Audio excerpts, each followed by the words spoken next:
সোনাকান্দা দরবার শরীফটা এমন একটা দরবার যে দরবার কারো গীবত শিকায়ত করে না, নীরবে নিবৃত্তে আল্লাহর হাবিবের মহব্বত নিয়ে সুন্নিয়তের খেদমত করে যাচ্ছে। আল্লাহর এই ওলির দরবারে আমি দেখেছি বর্তমান হুজুর কেবলা পীর সাহেব হুজুর যিনি আছেন, উনি কখনো আকীদার ব্যাপারে কাউকে ছাড় দেয় না। সে বাইতুল মুকাররমের প্রোগ্রামে আমি দেখছি হুজুরে আকীদার ব্যাপারে কঠিন, কাউকে ছাড় দিতে রাজি না। আবার সুন্নতি জিন্দেগি রাসূলের পাকের সুন্নতের উপরও একনিষ্ঠতার সাথে নিজ আমল করে মানুষকে আমল করা শেখায়।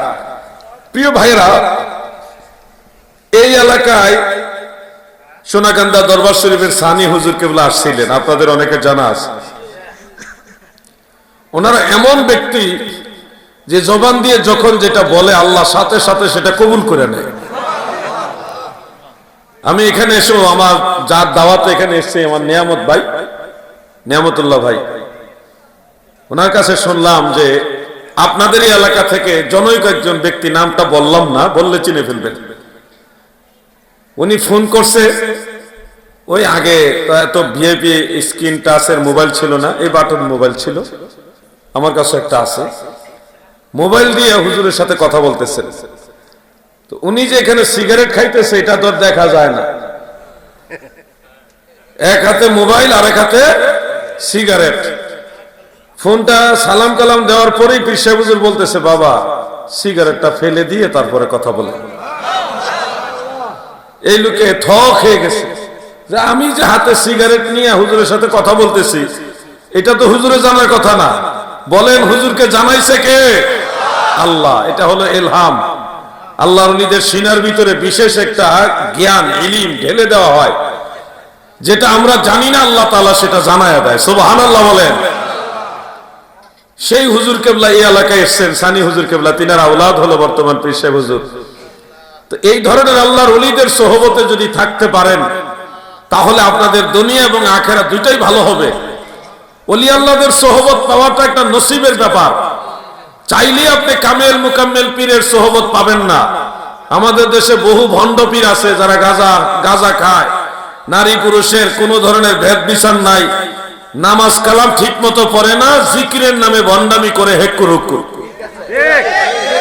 এই ধরনের ভণ্ড পীরের কাছে আপনি চাইলে যেতে পারবেন, কিন্তু কামেল মুকাম্মেল ওলি আল্লাহ পীর মুর্শিদ তাদের সোহবত পাওয়াটা ভাগ্যের ব্যাপার। ঠিক কিনা বলে?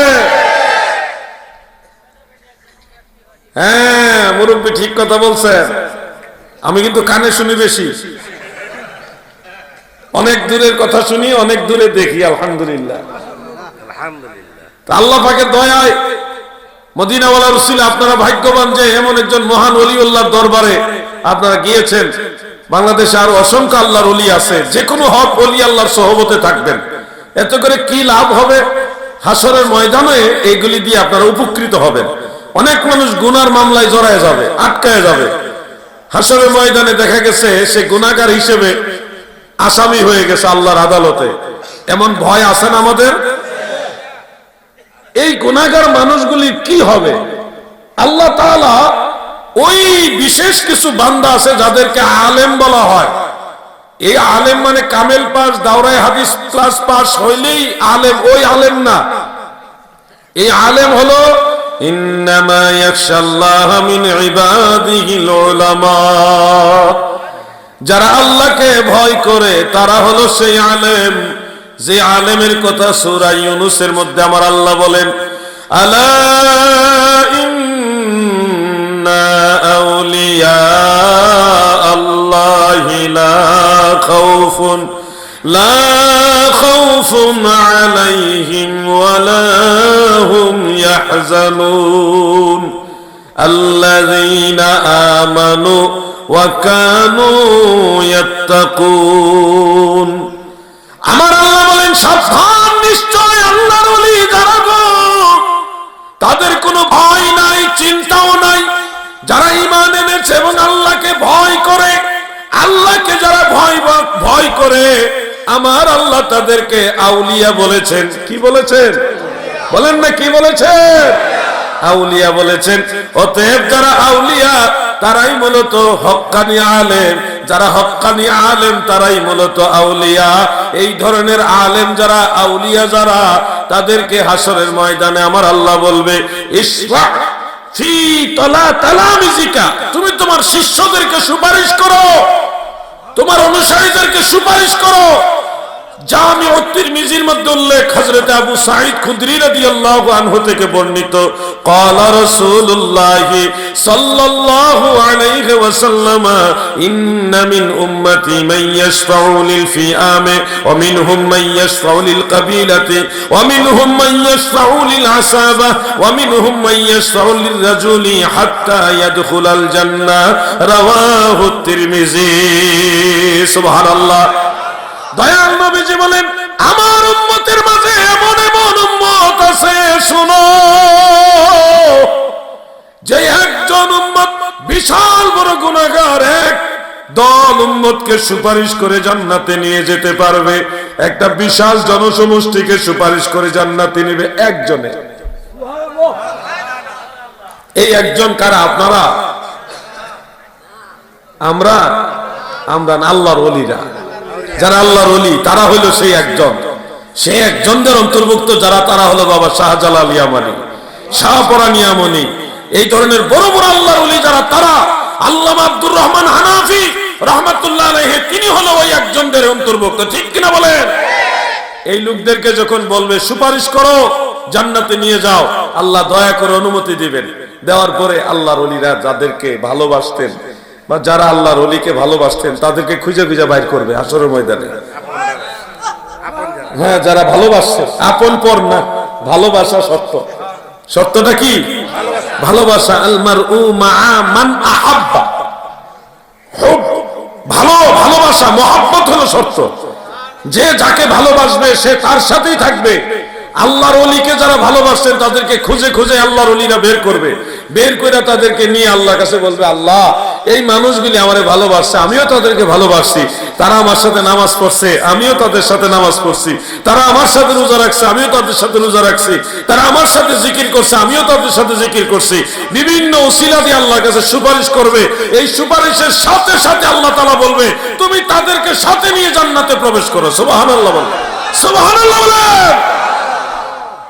আমাদের অনেক ভাইয়েরা ভাবতে পারেন যে, একটা ওয়াজ আমি শুনেছি, এরকম একজন ব্যক্তি বলছেন যে সুপারিশ কেউ করতে পারবে না, শাফাআতের মালিক একমাত্র আল্লাহ, শাফাআতের মালিক বলে একমাত্র আল্লাহ। আপনারা আমাকে একটু বলুন, শাফাআত মানে সুপারিশ। আল্লাহ তাআলা যদি সুপারিশ করে তাহলে কার কাছে করবে? আল্লাহর চাইতে বড় কেউ আছে? আওয়াজ দিয়ে বলেন, আছে? আল্লাহর সমান কেউ আছে নাকি? তাহলে আল্লাহ সুপারিশ কার কাছে করবে? আল্লাহ তো সুপারিশ কবুল করবে, আল্লাহর কাছে সুপারিশ করা হবে। আমাদের সবচেয়ে বড় শাফাআতকারী হলো নবী মুহাম্মদ মুস্তাফা সাল্লাল্লাহু আলাইহি ওয়াসাল্লাম। আমরা বলি না, আমাদের শাফাআতের কান্ডারি মদিনাওয়ালা, আমার শাফাআতের কান্ডারি মদিনাওয়ালা, আলা হযরত মুস্তাফা নবী সাল্লাল্লাহু আলা হযরত মুস্তাফা নবী সাল্লাল্লাহু।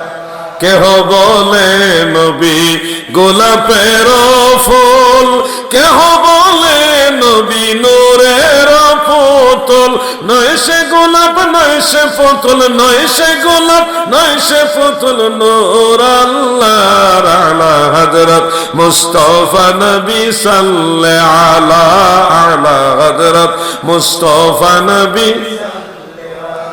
গজলটা অন্যভাবেই আছে, যেমন আমি বলি আলা হযরত, সর্বোচ্চ সম্মানিত, কিন্তু এখানে আমাদের ভাইয়েরা বাবার অনেকে বলে ইয়া মুহাম্মদ মুস্তাফা নবী সাল্লাল্লাহু আলাইহি।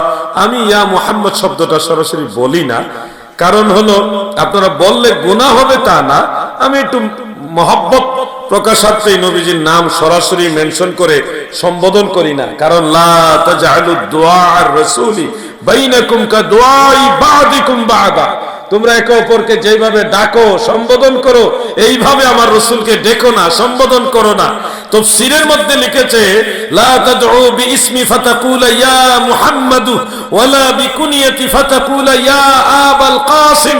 তোমরা আমার নবীর নাম লইয়া ডাইকো না, ইয়া মুহাম্মদ বলে ডেকো না, ইয়া আবুল কাসিম বলে ডেকো না, তোমরা সবাই আমার নবীকে মায়া করে মহব্বত করে সম্মান করে ডাকো, ইয়া রাসূলুল্লাহ ইয়া হাবিবাল্লাহ ইয়া